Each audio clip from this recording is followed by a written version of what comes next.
Por que há tantas polêmicas sobre alienação parental? Síndrome de alienação parental seria um suposto distúrbio associado às crianças cujas guardas são disputadas judicialmente por seus pais após divórcio. Essas crianças seriam induzidas por um dos seus genitores a se afastar do outro. Em 2010, foi sancionada aqui no Brasil a chamada Lei da Alienação Parental, que descreve sanções contra o pai ou a mãe que impedia a convivência da criança com o outro pai ou mãe. Recentemente, alguns parlamentares de diferentes posições políticas pediram a revogação da chamada Lei da Alienação Parental. O tema veio à tona novamente e muitas pessoas se questionaram o porquê de uma lei que supostamente defende as crianças está sendo revisada e rediscutida. Muitos pesquisadores se opõem à lei e dizem que o conceito de alienação parental é cientificamente frágil e inconsistente. Mas afinal, existe mesmo uma síndrome da alienação parental? Para entender isso, é necessário conhecer a história do conceito. Ele foi criado pelo psiquiatra norte-americano Richard Gardner na década de 1980. Gardner era perito em casos de separação conjugal e trabalhou com esse assunto no período de recordes de divórcios nos Estados Unidos. A partir dessa experiência de contato com vários casais em processo de separação e em disputa da guarda dos filhos, ele observou o que chamou de alienação parental, um processo no qual o genitor responsável pela guarda provocava um afastamento afetivo da criança com outro genitor, manipulando sentimentos através do que ele chamou de lavagem cerebral. A síndrome da alienação parental para Gardner é a série de consequências emocionais para a criança desse jogo de interesses dos pais e da manipulação de sentimentos. Após escrever sobre o assunto, Gardner tentou dar um caráter científico aos seus estudos, mas não obteve tanto sucesso até hoje. Mesmo assim, seu conceito de alienação parental ganhou popularidade internacional e obteve espaço principalmente no contexto jurídico. Várias decisões judiciais relacionadas à guarda de crianças foram baseadas na ideia de alienação parental.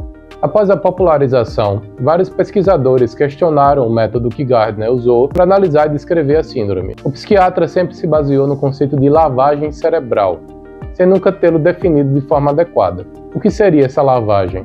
Como ela aconteceria? Para além disso, ele nunca escondeu que culpa, na maioria das vezes, as mães pela síndrome, descartando diversos fatores sociais de gênero nas relações de cuidado com as crianças. Baseado nessas críticas e em várias outras, o Conselho Federal de Psicologia foi contrário à aprovação da Lei da Alienação Parental em 2010. O CFP destacou que ainda não havia um número suficiente de estudos que comprovassem a necessidade de uma lei que abordasse esse conceito de alienação parental no Brasil.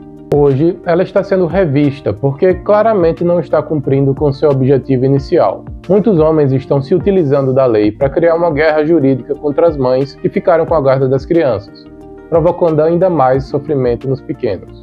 Para além disso, as mulheres sentem medo de denunciar agressões ou maus-tratos, porque, se não conseguirem comprová-los de forma objetiva, podem entrar no que a lei cita sobre realizar campanha de desqualificação, podendo perder a guarda dos filhos. Respondendo à pergunta inicial do vídeo, hoje podemos encontrar alienação parental de forma pulverizada, tanto no DSM-5 quanto no CID-11, os principais manuais diagnósticos. Mas não a encontramos como síndrome, porque o conceito de Gardner não consegue criar uma descrição realmente científica. Obviamente, há pais que manipulam e que usam seus filhos como instrumentos para alcançar seus objetivos. Tanto pais quanto mães podem se encaixar nesse perfil. Mas outros conceitos, psicopatologias e fatores sociais podem ajudar a entender esse fenômeno. A síndrome de alienação parental hoje é uma classificação antiquada e que não pode servir como base para uma lei. O Poder Legislativo precisa rever a lei, mas dessa vez amparado por profissionais especializados no assunto, para que o mesmo erro não seja cometido novamente.